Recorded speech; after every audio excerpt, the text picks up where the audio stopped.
Good morning. Well, today I'm sitting at my vanity in my bathroom, which is a funny place to be sitting for the video. But what I did today was I cleaned out one of the bins that I had packed up from my office when I retired about a year and a half or more ago. And I just, very quickly put everything in bins and put it in storage. And it was time to just clean things out and clear things out in storage. And so I brought them home and I threw out a lot of stuff, but there's a few things that I want to save, and I'm going to put them in the closet behind me. I have a few boxes and things of memorabilia in there. And so that's why I'm in here, because I put these items on my vanity in preparation for putting them in the closet. I thought I would show you just, a little bit about what my work life was. So the first thing that I want to show you is, this is funny, but on my computer, I had taped a list of my dissertators. So in other words, I was a dissertation chair or advisor for approximately, maybe 15 students. Not at one time, I had about 2 a year. And so this was the list. This is the list. There was two Post-its. And I always kept them close because they were very important to me. And I wanted to make sure that they were as successful as they could be as they moved through their dissertation process. So I was the director of a doctoral program. It was called the Doctoral Program in Educational Leadership for Social Justice at LMU. So it was an education doctorate. And so Jill Biden and I have something in common. We both have education doctorates. The next thing that was on my computer was notes from Robert. He would send me flowers, and he's so dear. He would send them for Valentine's Day, for my birthday, but on times when he was proud of me, he sent me notes. And this one says, "Congratulations, you did it. I am proud of you." And that's when we got WASC accreditation for a completely online doctoral program at LMU, and I was part of that.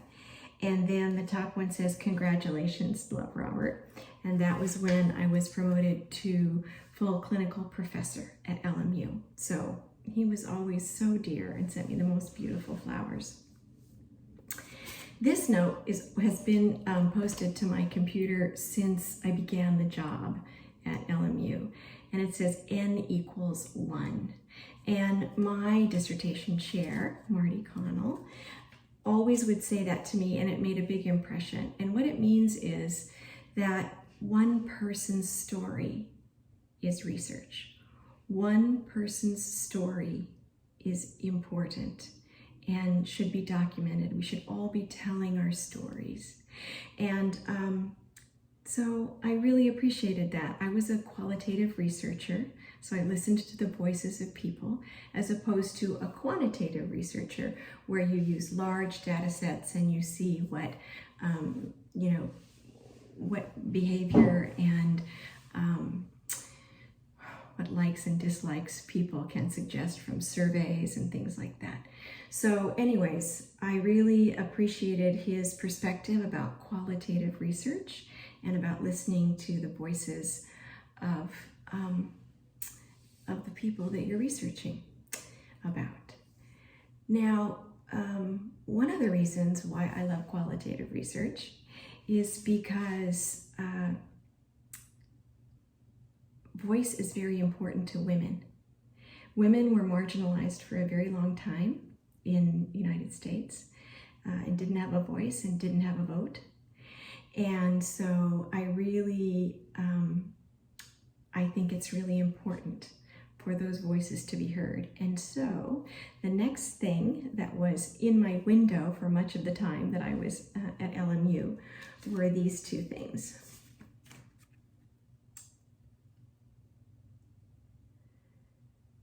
These are very important to me. I can't throw them out. I'm still very proud of her. I think I still have PTSD about all of that. But I'm very happy that a woman was such a substantial and legitimate candidate for the President of the United States, and I know that that will happen again. This one is from my daughters. I had this one also taped to my computer. It says, "Happy Mother's Day, Mom. You always support us through our crack-ups, cook us the best surprise dinners, and make sure we always look fab. We are so thankful for you. Love, the girls." All my girls. So when they say we always support us through our crack-ups, when we like have breakdowns, that's what we call crack-ups. We call them crack-ups at our house. And a surprise dinner, I think I've talked to you about that. Surprise dinners are pretty much what I cook every night, which is without a recipe, just throwing things in a pot and seeing what happens. So they're used to my cooking. And this was the last thing. This was on the back of my bulletin board. And this is my youngest daughter, Julia. She was in one of the Catholic newspapers advertising her school. So this is Julia Hubble as she graduated from Louisville High School. What a gorgeous girl, huh? Such a gorgeous girl. Anyways, those are just some remembrances from my work life. My last 12 years of work, I was at Loyola Marymount University. And I felt very blessed to be part of that university and to be part of the doctoral program there. And I feel grateful to be part of the students' lives that I helped guide, in particular those students who were my dissertators.